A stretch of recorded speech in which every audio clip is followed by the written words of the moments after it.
أهلا بهلالك رمضان، أهلا يا شهر الغفران. في ليلك نزل القرآن نورا يهدي للإيمان، فأنار حياة الإنسان خيرا وسلاما وأمان.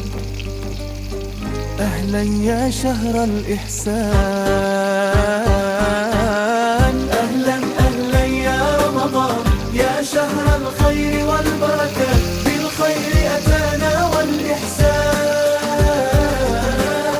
يا شهر الطاعة والحسنات. تجمعنا عند الإفطار